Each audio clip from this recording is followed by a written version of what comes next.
The Festiniog Railway was the first narrow-gauge railway to use steam engines and the first to carry passengers. But in the beginning, its only traffic was the local slate.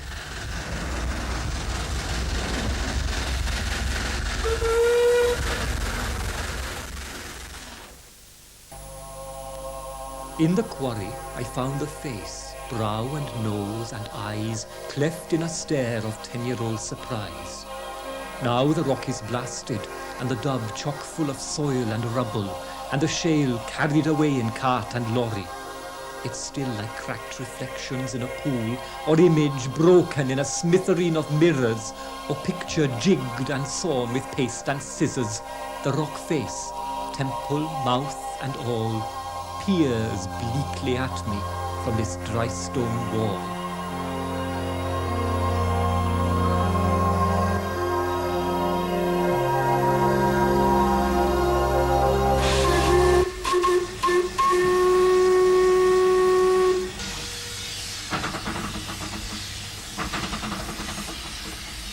The slate of Blaenau Festiniog gave birth to the Festiniog Railway. The mountains which tower above the town heralded its beginning and stood as the epitaph to its decline. Since mid-Victorian days, tourists have come to the beautiful Vale of Festiniog in North Wales to ride on the trains. Between 1836 and 1946, there was also a job to be done: to transport thousands of tons of Welsh slate to the wharfs and jetties of Porthmadog for the roofs of the nation's rapidly growing industrial communities. Appropriately, a Welshman started it all, William Alexander Maddox, who was born not in Wales but in London in 1773 of Welsh parents, inherited a fortune, became for a time the MP for Boston in Lincolnshire. Well, he purchased the Taniaracht estate in 1798 and began to reclaim the Avon Glaslyn marshland. Up to 400 men took 3.5 years to build a barrier of stone between the estuary and the Irish Sea. Known to this day as the Cobb, the 1,600-yard embankment is 90 feet wide at its base and 18 feet across at the top. A double-track railway built on the exposed surface conveyed stone for its continuing construction. In 1824, the first quay of Maddox Port, Porthmadog, was opened for shipping. 14 miles away and 1,500 feet above sea level, slate was being torn from the mountains. It was a difficult haul down the rough hillside by sled and cart to the waiting ships. The railway was proposed as the answer. After Maddox's death in 1828, Charles Easton Spooner, son of the route surveyor James Spooner, became the guiding genius of the Festiniog Railway. The railway was eventually opened on the 20th of April 1836. It was designed from the outset for operation by gravity, that is to say, the trains would make their own way using gravity to get them down from Blaenau Festiniog to Porthmadog. The empty wagons were then to be hauled back up the line by horses, and special wagons were provided on the down-loaded slate trains for the horses to travel in. In the early days, there was one snag to gravity operation, namely the Moylwyn Mountains. The Moylwyn Mountains breached the natural course that James Spooner had surveyed, and for a time it was necessary for the wagons to be hauled up inclines and lowered down other inclines on either side of the mountain. Ultimately, however, the Moylwyn Tunnel was built, linking the two main sections of the line either side of the mountain. This tunnel was nearly half a mile long, and the bore of the tunnel was little bigger than the dimensions of the trains themselves. Once steam operation came into effect on the railway, the interior of the tunnel left a lot to be desired from the point of view of both passenger and crew comfort, and it was impossible for anybody to walk along the side of a train should it have become trapped or stuck in the tunnel. Even after the introduction of steam power, gravity trains continued to roll on the Festiniog. Courageous brakemen kept the swaying wagons under control with handbrakes. The leading brakesman blew a horn furiously as his charge of 80 or more loads of speeding slate rocked and jarred its headlong trip to the sea. Many were the doubters as to the wisdom of using steam engines on a railway with a gauge of only 1 foot 11.5 inches, but the Festiniog's owners proved them wrong. In the 4 years from 1863, 6 locomotives were supplied by George England and Company to a design by C.M. Holland.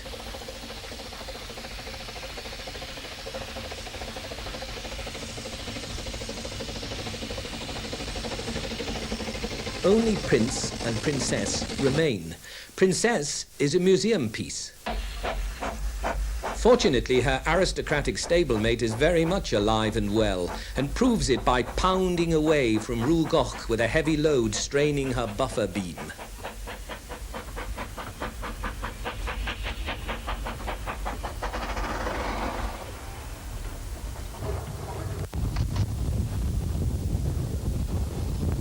Prince is cared for in the workshops at Boston Lodge, just across the Cobb from Porthmadog.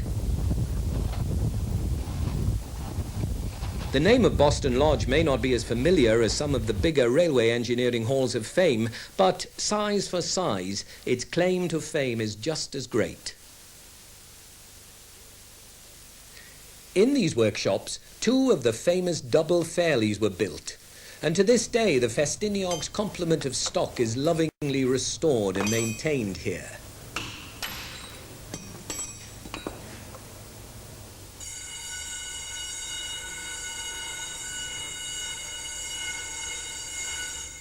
Alan Pegler, the inspiration behind the reopening of the line, was asked whether Boston Lodge was fundamental in keeping the line's fleet of locomotives active. Well, that's absolutely right. Not only locomotives, but carriages as well, and building from scratch, building new stuff, and of course the restoration of all the wonderful old stuff, because there are a lot of coaches on the railway that are over 100 years old, and they've been completely refurbished, more or less rebuilt in the works. Same way with the locomotives, including the building of a completely new double Fairlie locomotive. And that was the first one to be built anywhere in the world for something like 70 years. And to be able to do all that oneself, and even for that matter do a certain amount of outside contract work as well, is something that I don't think any of the other narrow gauge lines are able to do, and it does put us at a very great advantage. Though surely to look after all these, it must take a great deal of equipment. Yes, a lot of equipment, and again, some of that certainly was so antique. It was a historical interest and not much else. And over the years, again, there's much better equipment in there for doing work, but nevertheless tried to retain the character of the old works. And I think on the whole that's worked out pretty well. But certainly they are now able to tackle work that they couldn't tackle in the earlier days. The latest, greatest improvement is being able to tackle all the joinery work in a sophisticated way. And that's another great step forward in being able to restore the older coaches. Another recent acquisition for the engineering department is a Swiss-made ballast tamping machine, an unusual asset for a narrow gauge railway which makes the job of maintaining the track considerably easier.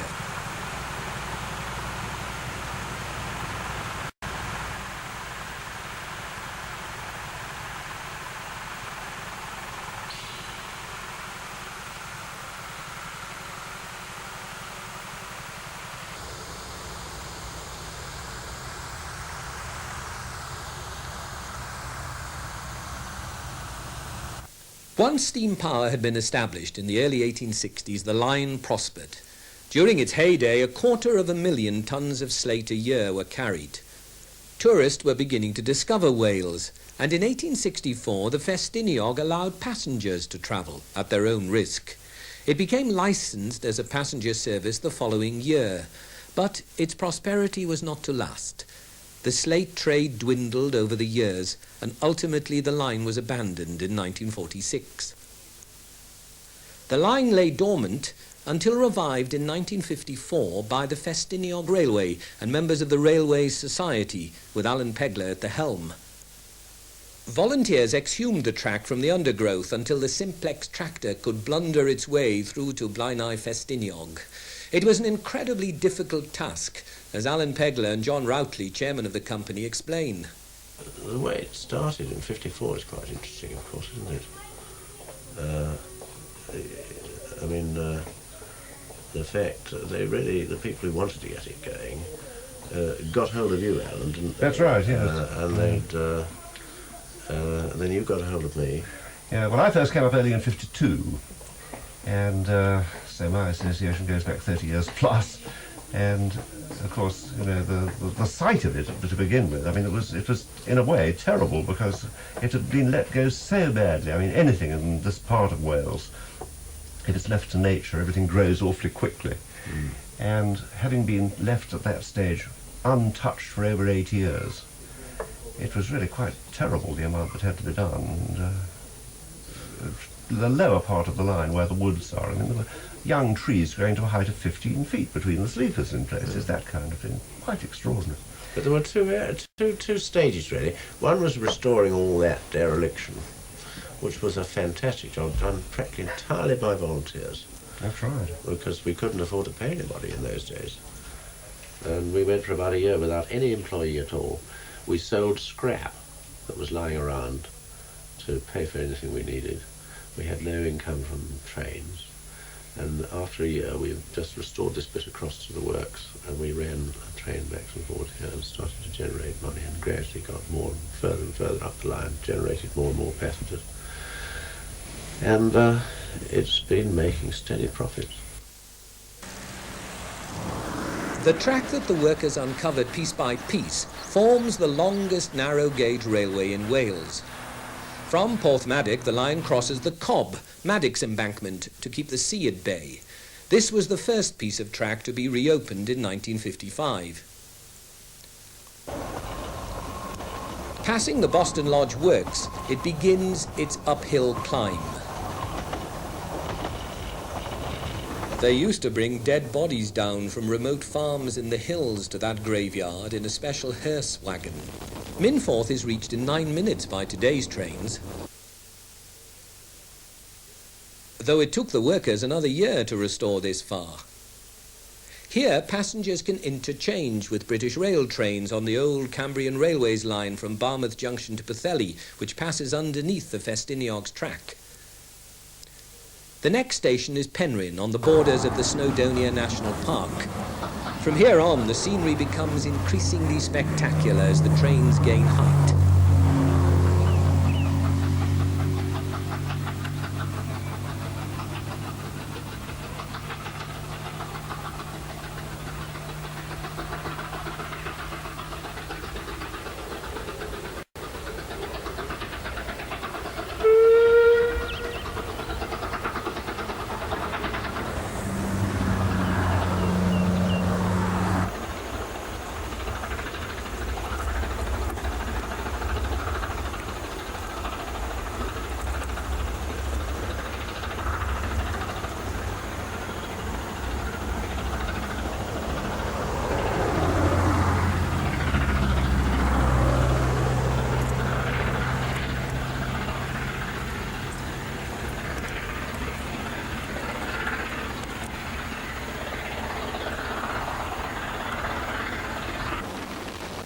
Halfway House, 7.5 miles from Porthmadog, is Tannybulch, and here the trains take on water in preparation for the rest of the journey.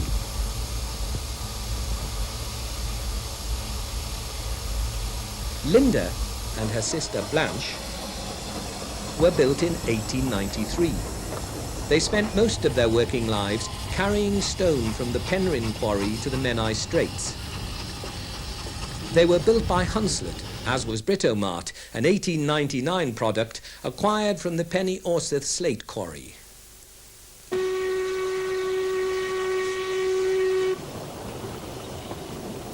Since the arrival of Blanche and Linda in the early 1960s, they have become the mainstay of the Festiniog steam power. The passenger's enjoyment is just one of the rewards for the people who run the line. John Routley. You can't actually tell if you're a passenger which are paid and which are not paid. The volunteers actually take the greatest pride in being as good as any professional. And that's, I think, the satisfaction they get out of doing it, whether they're buffet, car attendants, or working in the works, or cleaning carriages, or being a guard. And I'll tell you one marvellous character. He's a guard, and he is a teacher at Winchester School, public school. He comes here, he sings the names of the stations when he gets out and announces. Penryn! Anyone for Penryn? Santa Grisha! Anyone for Santa Grisha,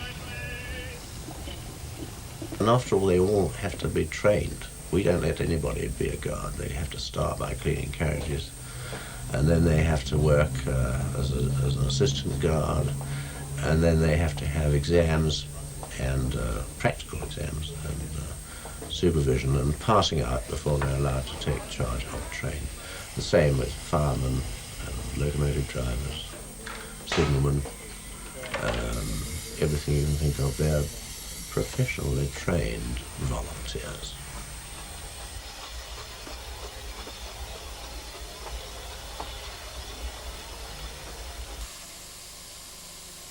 Come all young maidens, take warning from me, shun all engine firemen and their company. He'll tell you he loves you and all kinds of lies, but the one that he loves is the train that he drives.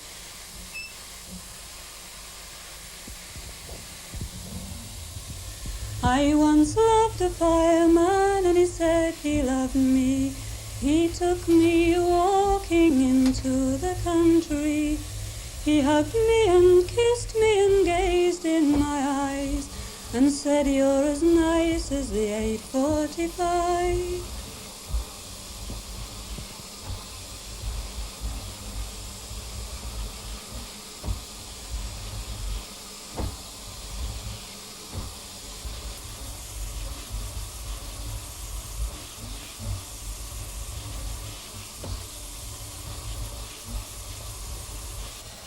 A sailor comes home when his voyage is done.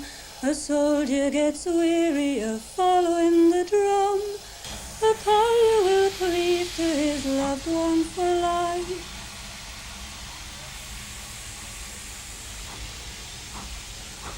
But a fireman's one love is the engine, his wife.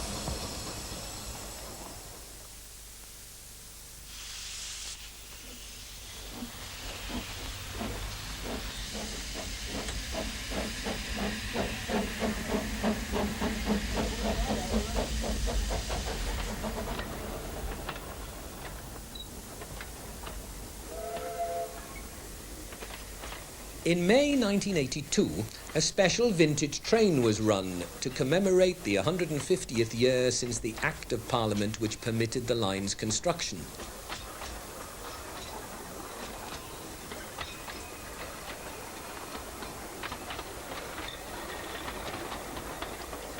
The double-headed 10-coach working is straight out of the history books.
The various parts of this unique train have a total combined age of over 1,300 years.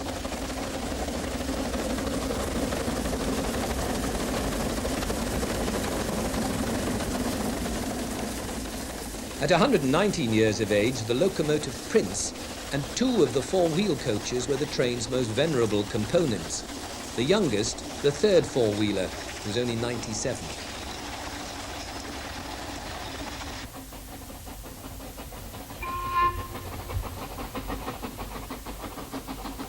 Out in front was Merthin Emrys, one of Fairlie's 0440 double-ended locomotives, for which the Festiniog is famous. She was built in 1879 in the company's own workshop.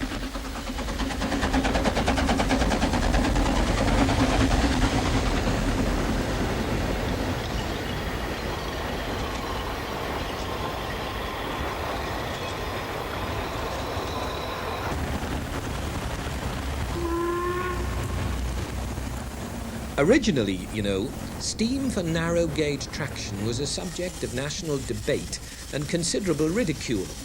In the 1860s, the so-called Battle of the Gauges between George Stephenson's widely accepted 4 foot 8.5 inches and Isambard Kingdom Brunel's magnificent 7 feet and 1/4 inch of the Great Western was still in everyone's minds. To the amazement of the detractors, Prince and her sister engines didn't topple off the rails, and they pulled long strings of slate wagons with considerable ease.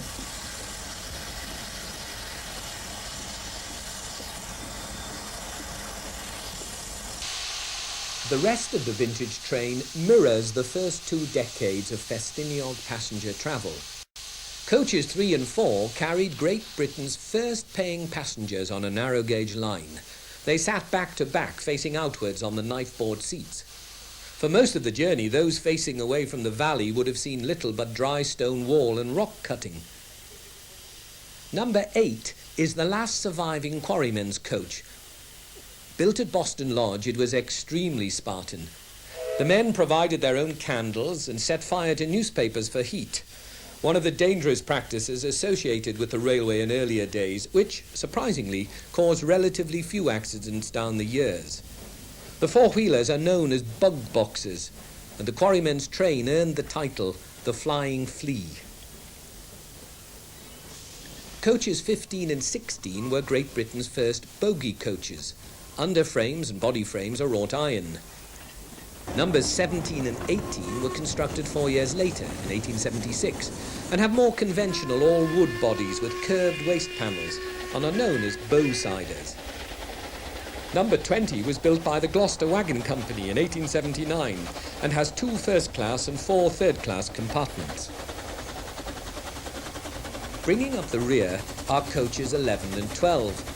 Now, these were built as vans in 1880 and converted in the late 1920s to passenger vehicles. In 1962, number 11 became a first-class observation car with end windows, and number 12 was fitted out as a buffet car with side corridor and through connection.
All too soon, the vintage train reaches journey's end at Tanni Grisha. The locomotives run around and snuggle into their carriages for the return trip. Passengers holding ordinary tickets, please note, this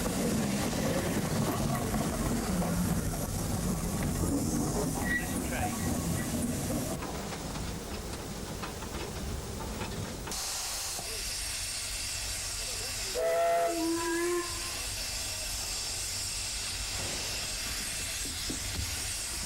At Tanny Bulk, one enthusiast was carried away, but only just.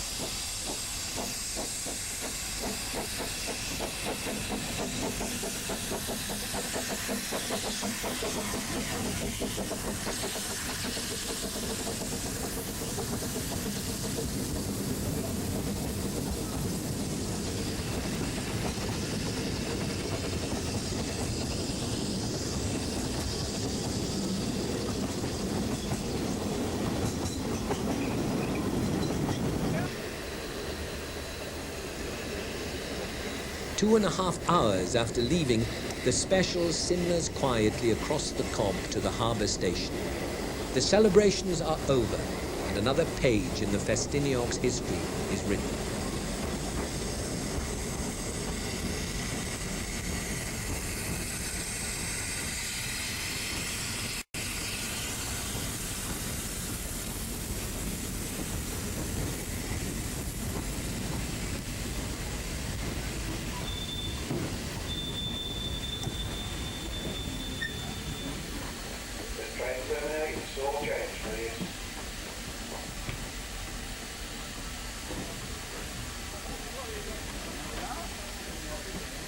The story of the Festiniog is very much the story of the double-ended Fairlies.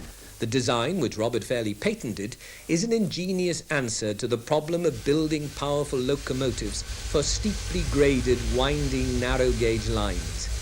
Essentially, there are two engines on one frame. Earl of Merioneth emerged from Boston Lodge in 1979, a completely new engine built to a century-old design. Mike Seymour, Festiniog Society archivist, describes some of the details. The Fairlie patent isn't necessarily a double boiler. There is also a single boiler, single bogie is under the patent as well. And the fireboxes, you have two fireboxes back to back, two boiler barrels projecting outwards in each direction. And then the steam pipes go from the boiler down through flexible ball joints into the bogie, which is allowed to swivel and has a central bearing just underneath the boiler. There's a central bearing there around which the bogie pivots. And then the exhaust steam, having been used in the cylinders, then goes up through a blast pipe, which again has ball joints in it to allow for the movement of the bogie. The problem in the engine is keeping those joints steam tight. They tend to leak, so the usual sight of a double engine is with a great cloud of steam coming from underneath where the pipes are leaking.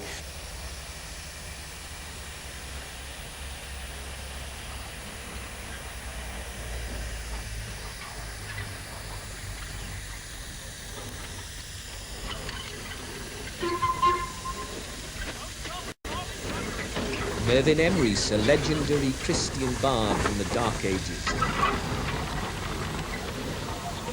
A study in polished power, Earl of Merioneth is the Duke of Edinburgh's Welsh title, worn with his consent, in Welsh on one side of the engine and in English on the other.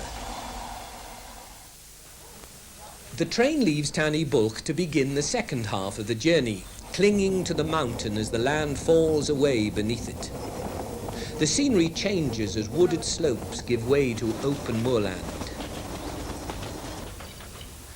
Theact Station became the upper terminus in 1968.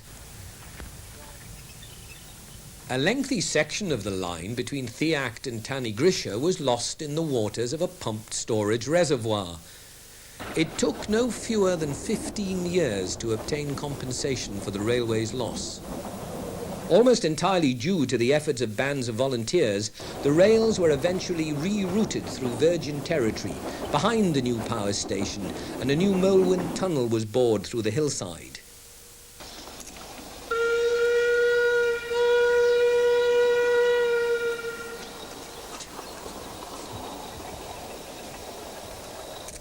To gain the extra height needed, a spiral was constructed at Theact, a method common on mountain lines abroad, but the only one in the British Isles.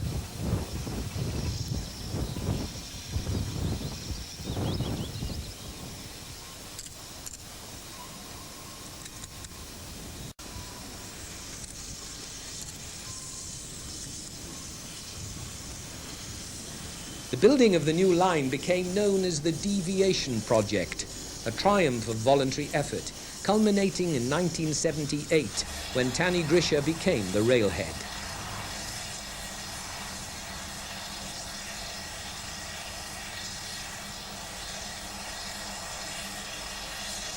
Operating a railway of this length is a complicated business, and Terry Turner looks after this aspect for the Festiniog.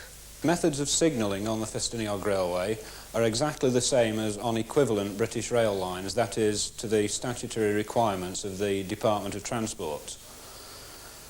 When railways first started, obviously we didn't have any refined equipment such as this machine you see here, and trains used to be signalled very haphazardly on, well, this was the first railway signal, a red flag, and that is all there was to it. It later followed that time interval working, as it was known, was introduced, which basically means they let a train leave a station, and as long as 5 or 10 minutes had lapsed, another one could go and follow it. Bit of a haphazard method.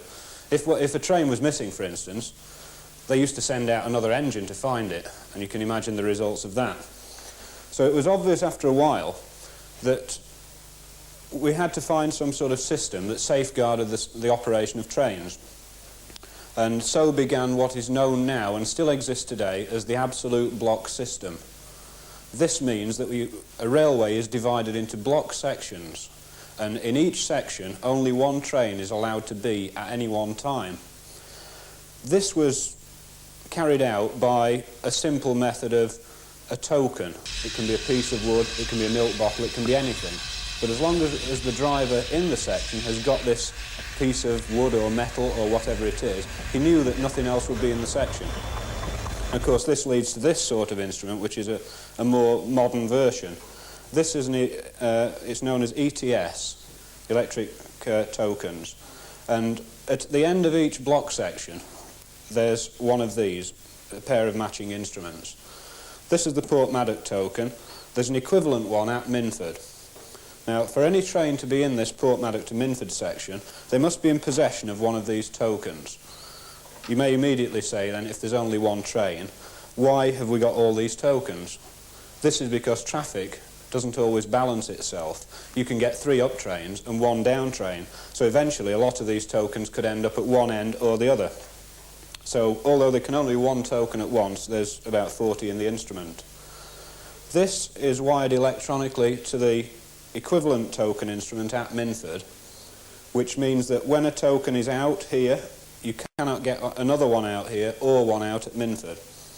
To work the instrument, we wind this handle here, and you see the indicator goes to clear. There is no other token out. We can then lift this out of the instrument, and there's the token for the driver, which he knows he cannot go without. Now, that being out, a train being in the section, if anybody else tries, they might not know there's another train. We can wind the handle, but you see the indicator has gone to locked. And no matter how hard I try, it's impossible to get another one out of this instrument. So that's the safeguards that the Festiniog and many other railways operate with today, the electric token.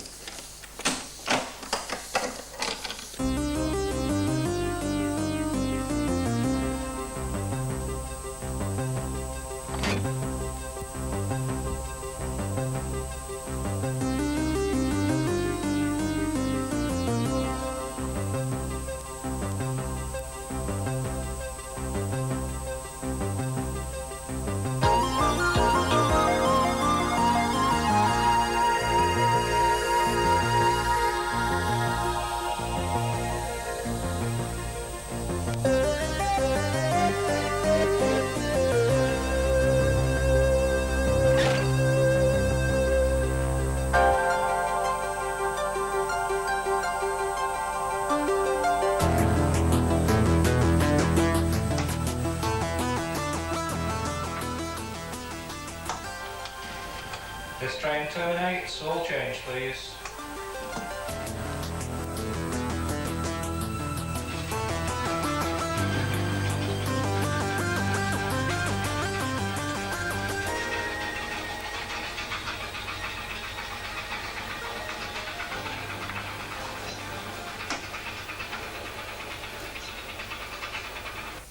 Now the slates are no longer needed, the passengers provide the railway's livelihood. Why do they come? It's in God's own country, isn't it, for a start? It's a tremendous engineering feat. It's historical in its aspects, and it reflects the work of a lot of dedicated members of the Festiniog Railway Volunteer Society and all the others that are associated with it. You know, it's railway preservation at its best, and of course a leading example of it. You have a beautiful country here, and I think the railroad is quite fantastic. We love the area, we love the scenery around, and we just like riding on trains. There's a very similar line that runs in Alaska. It runs from Skagway over to the Yukon. I've heard about these little trains in Wales. They're quite noted in the States, and of course this was one of the attractions that I wanted to find and ride while I was here. Over the years since 1954, there's been a steadily increasing flow of passengers, from 22,000 in 1956 to over 400,000 in recent years. And many interesting locomotives have been used to haul them. These 3 engines were built during the Great War. Moulwin is a Pittsburgh product for a war-torn Europe. Her petrol engine has been replaced with a Gardner diesel, and she's been rebuilt from an 040 to a 240. As Moulwin was being put together on one side of the Atlantic, so was Mary Ann on the other. She is an armoured simplex tractor who proved to be an invaluable workhorse during the line's restoration, and to her was the honour of being the first machine in action when the line reopened in 1955. Mountaineer was built by the American Locomotive Company, and her first years were spent wallowing in French mud at the frontline trenches. Following the war, she was acquired by the Retombées de Pithiviers à Toury and only brought to England on the tramway's closure in 1965. Although she still runs on steam, her fuel is no longer coal but oil. Paul Dukes, the works manager, explains why the change was made. Well, all our locomotives have been progressively converted from coal to oil firing since 1970, mainly born of the reasons that we were causing a lot of forest fires as the forestry moved closer and closer to the line. In those days, of course, it was an attractive proposition on straight fuel costs. Oil was cheap. Nowadays, of course, I think it's straight fuel for fuel costs. There's little to choose between it, but what has got the advantages of oil of better availability, less man time expended in preparation and disposal of locomotives. And of course we have progressively altered and adapted our original equipment to accommodate greater and greater quantities of waste oil, which our kindred associate organisation, the Society, collect for us from a wide variety of sources. We burn about 100,000 gallons of fuel a year in our locos. It's our second biggest single outgoing next to wages. And last year we've consumed nearly 40,000 gallons of waste oil of one sort or another. 2 of the more modern engines on the Festiniog are Mole Hebog, a 1955 Hunslet,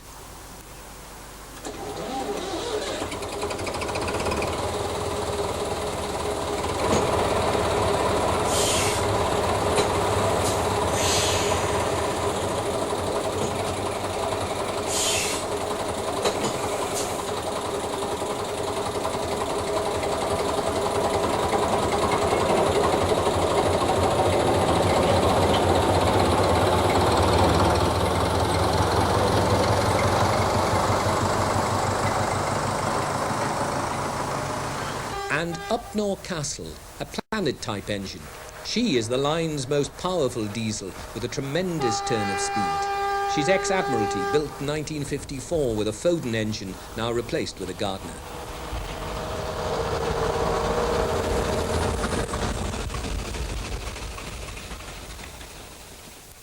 Trains are what the railway is all about. Let's just have a look at them in action.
People are devoted to the railway in all sorts of ways.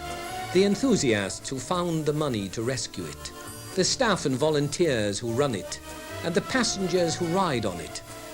But here's a man whose devotion has taken a different form. Peter Kaiser has recreated the Festiniog's heyday in miniature. The scale is 009, and nearly all the locomotives and rolling stock are scratch-built from brass and nickel. Every detail is as authentic as possible. The buildings, the railway, and the tiny passengers who ride the trains.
The company prides itself on its timekeeping, and passengers always make their connections. Well, almost always. Such was not to be the case one damp morning when the 9:55 slipped and slithered as Linda struggled to grip the greasy tracks.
At Theact, she had to admit defeat.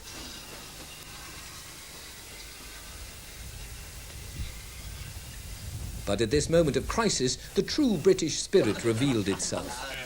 To be serious, it was just something we wanted to do before lunch. We hope to do it before tea now. Mountaineer to the rescue. They made it in time for lunch. The excitement of steam travel is surely one of the reasons for the Festiniog's success. But what else attracts the passengers? One is that it is a most beautiful part of the world to come up into these mountains. The scenery is absolutely out of this world. And, of course, it's a steam railway. Well, this is it. I think it is the combination of the lot, isn't it? Yeah. And particularly, when if you're lucky enough to get good weather, my goodness me, there is probably nowhere in Europe that's better. Yeah. It is absolutely superb. And for that matter, it has its attraction when it isn't all that superb. Yeah. Certainly, it's preferable to try and see the scenery from the train than try to drive a car. That's right. But the railway, of course, runs through parts where there are no roads within miles. I mean, it's absolutely up on the mountain edge, and it's quite superb. It is. And of course, there's all that. Plus, I think the most historic narrow gauge railway in remaining in the world. Really. I think it's the oldest railway company in the world. To have gone on independently without a break. I think I think it's the oldest railway company in the world now. The train in the platform is the 12:25 departure to Blaenau Festiniog.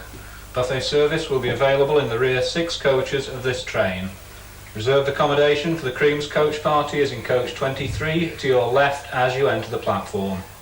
The 12:25 departure to Blaenau Festiniog is in the station now. Could I have return to Blaenau Festiniog, please, second class? That'll be £4.80, please. Yeah. Thank you. £5. Thank you. Today is the 25th of May 1982, a very special day for the Festiniog. The culmination of 28 years of hard work and dedication is about to be rewarded with the return of the railway to the place which gave it its name. All aboard for Blaenau.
At Minforth, more coaches are to be added to carry the passengers on this historic journey.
Canny Grisha, which today has lost its status as the Festiniog's terminus, only another mile.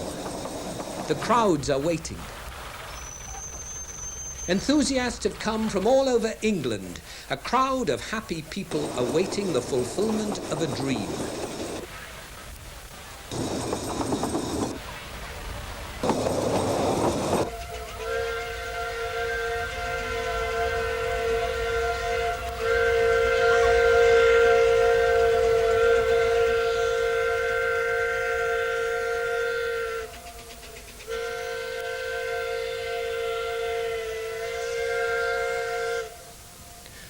The Festiniog is back in Blaenau.